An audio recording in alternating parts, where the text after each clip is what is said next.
Welcome back to our daily news recap, and today we're taking a close look at that White House address that has sparked a flurry of commentary. In a Thursday night speech, President Donald Trump once again lifted the veil on his concerns about alleged election vulnerabilities. Standing at the podium, he painted a picture of a system in peril, citing a so-called effort by the Chinese government to undermine him back in 2019. But the evidence he shared? He was supported by documents that the White House released to the public, but heavily redacted, and honestly, they didn't corroborate his claims. Trump's rhetoric isn't new. For months, he's reiterated that the 2020 election was riddled with fraud, a narrative that has no grounding in the post-election audits conducted across all 50 states. In this latest address, he pressed the same point, that our voting systems are unsafe.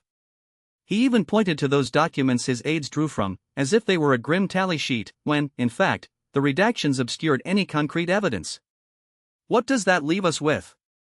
The president made his case quietly, using selective language and an apologetic tone when counter-questions emerged. But when lawmakers pressed for specifics, the only thing available was a heavily trimmed file. No named incidents, no verifiable data, just a blank space where hard facts should have lived. And what about the Chinese interference claim? Trump's narrative suggested a deliberate, covert operation by Beijing to sow doubt and division in the U.S. political landscape. Yet once again, the documentation that surfaced did not substantiate a strategic plan or concrete interference tactics. It seems his statements are a spin on the limited data the administration had, if they considered it ready for even a fact check. So here's what the public and policymakers should take away from this. First, the current reality: election security remains robust with independent audits and bipartisan oversight that have .seg did not find credible fraud. Second, the administration's communication strategy is displaying again a pattern of presenting a narrative without the back-supporting evidence.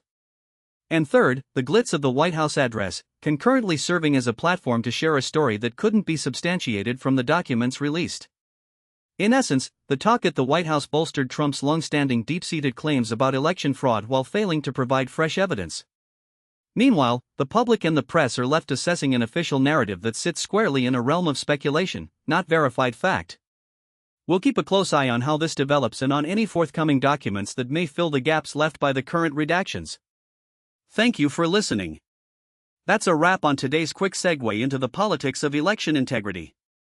Until next time, keep checking the sources and keep your questions.